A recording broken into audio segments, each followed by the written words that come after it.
बन के आना, कष्ट मिटा के मेरे सारे चरणामृत देते जाना, चरणामृत देते जाना।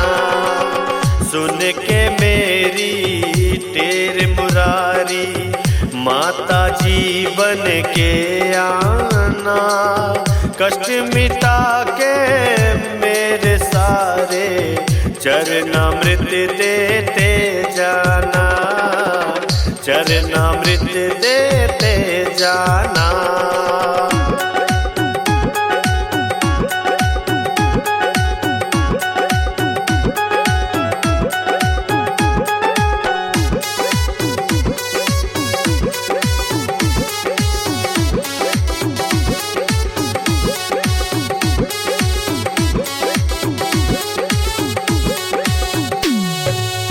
माँ की ममता बहुत बड़ी है, उपमा मैं ना पाऊँ, उपमा मैं ना पाऊँ।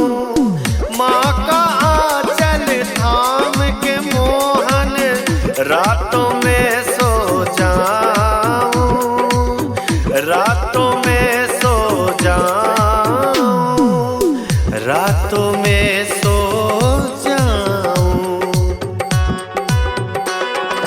मोह माया में जब फंस जाऊं, पक्ष मेरी माँ सा लेना, कष्ट मिटा के मेरे सारे चरणामृत देते जाना, चरणामृत देते जाना।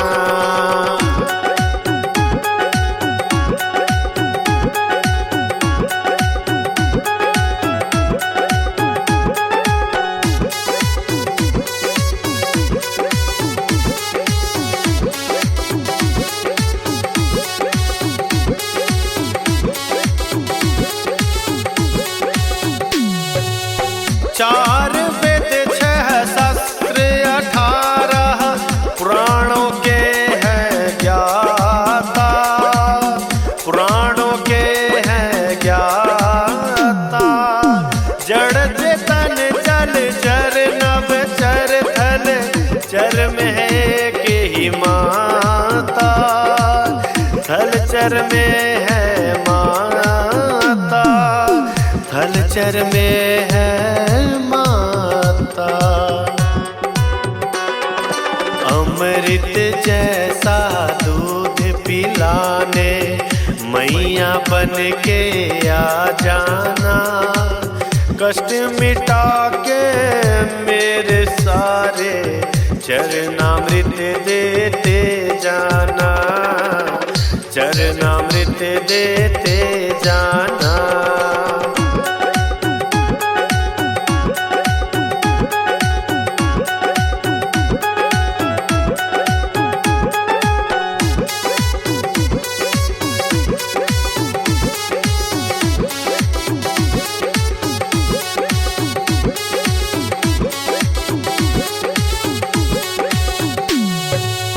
हमें ना चाहिए हीरा पन्ना, ना प्रभु मोती की ढेरी, ना प्रभु मोती की ढेरी। हमें तो बस प्रभु आप चाहिए, जैसे भिलनी की बेरी, जैसे भिलनी की बेरी, जैसे भिलनी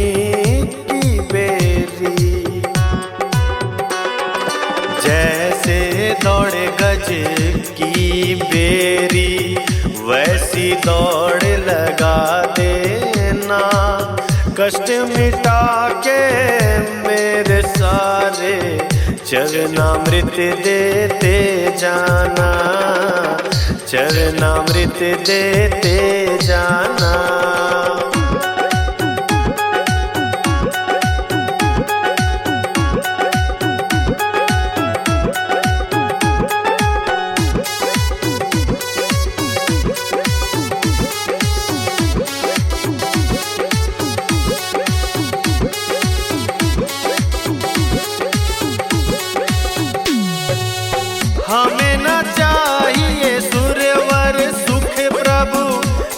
देवों की माया, ना देवों की माया, हमें आप दो दर्शन मासा, हो आंचल की छाया, हो आंचल की छाया, हो आंचल की छाया।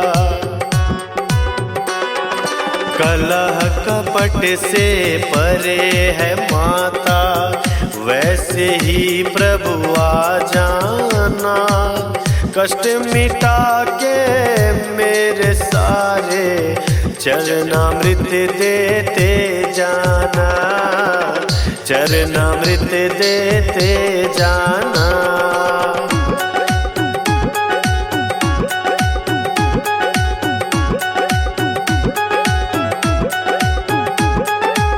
Presenting by Ma Devati Films.